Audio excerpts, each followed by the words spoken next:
ख्रीस्त में प्रिय भाई बहनों, आज हम सब खजूर रविवार और प्रभु के दुर्भोग का रविवार मना रहे हैं।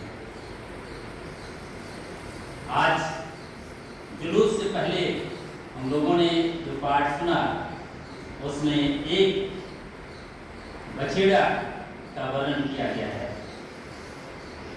आज जिसे हम गधे कह रहे हैं, आज गधे की भूमिका अहम है। कहा जाता है अल्लाह मेहरबान तो गधा पहलवान। मेरे कहने का तात्पर्य यह है कि ईश्वर के साथ सब कुछ संभव है, ईश्वर के बिना कुछ भी संभव नहीं है। ईश्वर के साथ हम लोग सब कुछ हैं, ईश्वर के बिना हम कुछ भी नहीं हैं। गधे जिससे खोल कर लाया गया था, प्रभु की यात्रा के साथ प्रभु को लेकर आगे बढ़ने वाला था और हो सकता है सोच रहा था कि जो आदर सत्कार मान सम्मान जय जयकार अभिनंदन स्वागत प्रभु का हो रहा है, यह सब गधे के लिए हो रहा है। उन्हें शायद याद नहीं था कि गधे पर जो व्यक्ति सवार है, ये जय जयकार उनकी बदौलत है। ख्रीस्त के भाई बहनों, यदि हम समझते हैं कि हमारा जीवन जो कुछ प्रभु ने हमें दिया है, जो कुछ हम प्रभु के द्वारा पाए हैं, मान सम्मान आदर सत्कार अच्छा स्वास्थ्य ज्ञान विवेक बुद्धि प्रतिष्ठा ख्याति प्रतिभा क्षमताएं, यदि हम भी समझते हैं कि ये सब हमारी बदौलत है, तो निश्चित रूप से हम गधे हैं। लेकिन इसके उलट जब हम ये सब चीजों को प्रभु को समर्पित करते हैं, प्रभु को इसका श्रेय देते हैं, तो निश्चित रूप से हम सब प्रभु के अनुयायी, प्रभु के शिष्य और प्रभु को साथ लेकर चलने वाले ख्रीस्त हैं।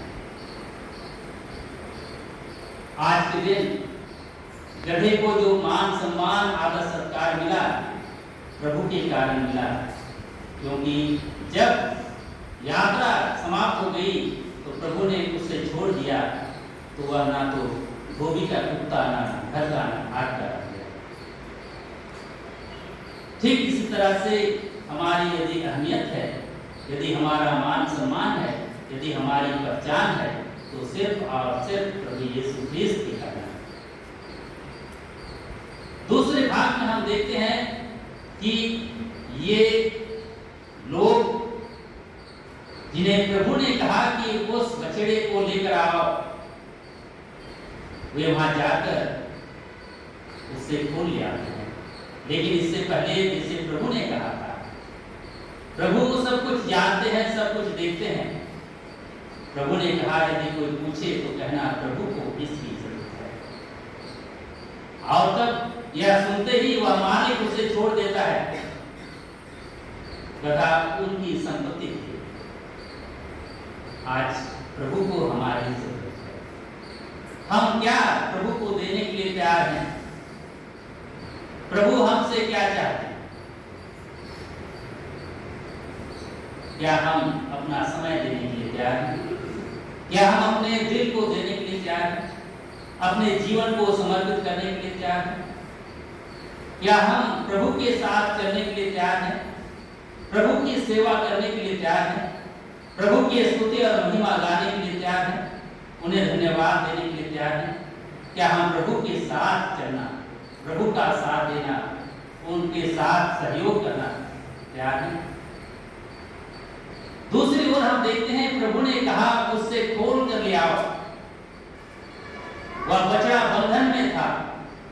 प्रभु जानते हैं कि हमारे जीवन में भी हम कई बंधनों से बंधे हुए, हमारे जीवन में हम कई जंजीरों से जकड़े हुए हैं, और प्रभु चाहते हैं कि हम इससे खोलें। जब तक हम नहीं खोलते हैं, प्रभु के काम नहीं आए। जब तक हम नहीं इससे बंधन मुक्त होते हैं, तब तक हम प्रभु के योग्य नहीं हैं, प्रभु के लायक नहीं हैं, उनकी सेवा के लायक नहीं हैं।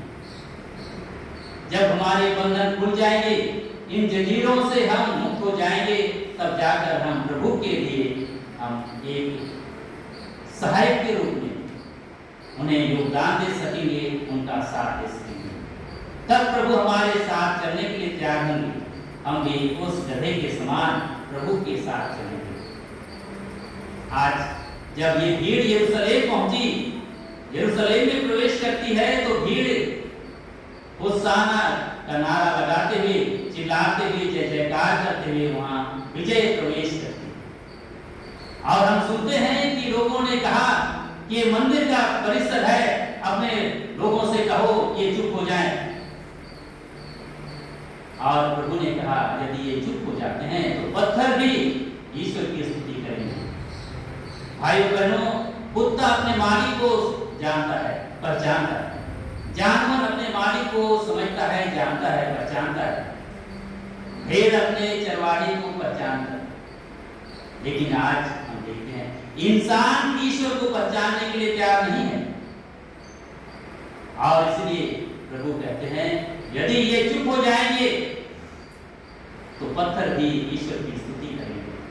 होशाना का अर्थ है, इब्रानी भाषा के दो शब्दों के सहयोग से बना है, होशिया और ना, जिसका अर्थ है बचाइए, हम विनती करते हैं।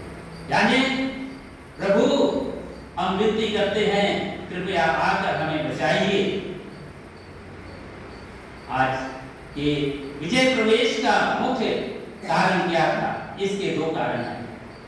पहला कारण है प्रभु खुद को प्रकट करना चाहते थे। प्रभु ने अपने शिष्यों से कई बार कहा था कि ये बात किसी से नहीं करना।